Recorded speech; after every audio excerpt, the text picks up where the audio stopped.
Welcome to Hatman Strikes Back Daily Boxing News. So the WBA have ordered their regular heavyweight champion Kubrat Pulev to defend his belt against Moses Itauma. Let's talk about it. As is typically the case in these scenarios, the two fighters have been given 30 days to negotiate. If they can't come to terms, then it will go to a purse bid. And whoever puts in the winning bid gets the stage and promote the fight and put it on whatever network they want. Now, Kubrat Pulev, despite being 44 years of age, way past his best, is still somewhat of a popular figure in his native country of Bulgaria. But I wouldn't have thought he had the kind of money behind him at this stage that Moses Itauma has behind him, with not only Frank Warren and DAZN, but also the backing of Turki Al-Sheikh. So surely if they can't come to terms for whatever reason, this will land on a Queensbury, maybe Riyadh season DAZN show, regardless of what Kubrat Pulev wants. That's assuming Moses Itauma decides to take this fight, because he did just turn down an opportunity to fight Frank Sanchez in an IBF final eliminator. The winner of that would have got a crack at one of the real belts, because remember, this is the WBA regular belt. It's not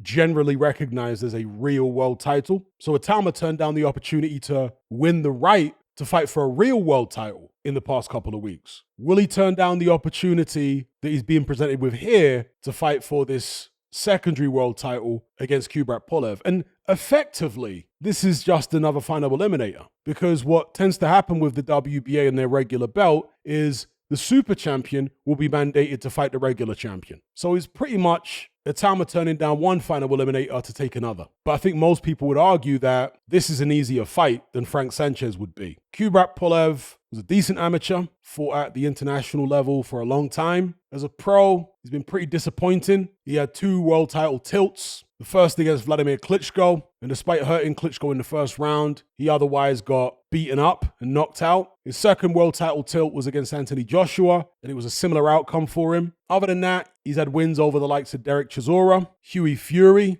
Jerry Forrest, Samuel Peter, an ancient Samuel Peter at that point, Tony Thompson, Alexander Ustinov, Alexander Dmytrenko. Not exactly a who's who of the heavyweight division. Now, it's not like Itauma's fought or beat better quality opposition as a pro than Pulev has in Itauma's very young career, but young is the operative word here. He's less than half Kubrat Pulev's age, easily young enough to be Pulev's son. I can't imagine that Kubrat Pulev at this stage of the game will present Moses Itauma with too many problems, to be honest. In his prime, maybe Pulev could make it awkward, but at this stage, unless Itauma gets really complacent, this should be a fight he wins inside 5 or 6 rounds.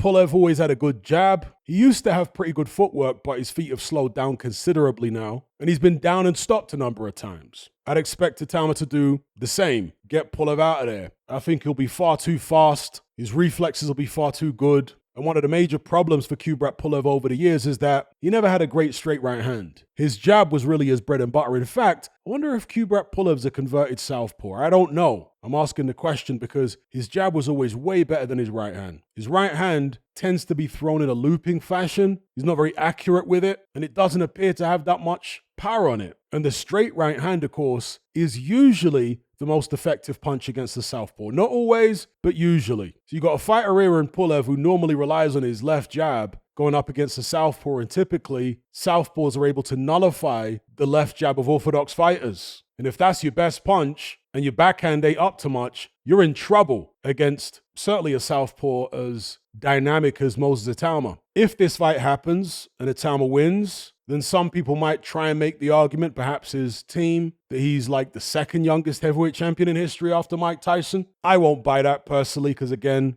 this regular belt thing, that's not a real world title. But let me know what you guys think about all this in the comment section below. Kubrat Pulev being ordered to face Moses Itauma for the WBA regular belt. I guess Michael Hunter's out of the picture now, because Don King won a purse bid to stage Kubrat Pulev versus Michael Hunter. What happened to that? And this actually lends more credence to Michael Hunter's claim that it wasn't him nor Don King that scuppered the Jarrell Miller fight. He said it was Miller's people, or Miller himself, that pulled out of that fight, kind of inferring that it was due to the Jarrell Miller, Dimitri Salita situation. Hunter always maintained that Don King, despite putting a post up on Instagram, was a toothless tiger in terms of trying to stop or block him fighting Jarrell Miller. He said he sent letters, or his team did, to Don King asking for proof that he was under contract, and he said they were not forthcoming. Don King sent nothing back, according to Michael Hunter, as far as proof that he was under contract. Anyway, perhaps that's a subject for a different video. For now, let me know what you guys think of this order by the WBA to have Kubrat Pulev fight Moses Itauma. Do you like the fight? Do you not like the fight? How do you see it going? In parting, for Itauma's 14th fight, I don't have an issue with it. Mike Tyson certainly wasn't fighting anyone better than this in his 14th fight. As long as we all recognize here that this is not a real, legitimate world title. So, yeah, it is what it is. Don't forget to like and share this video. Subscribe if you haven't done so already.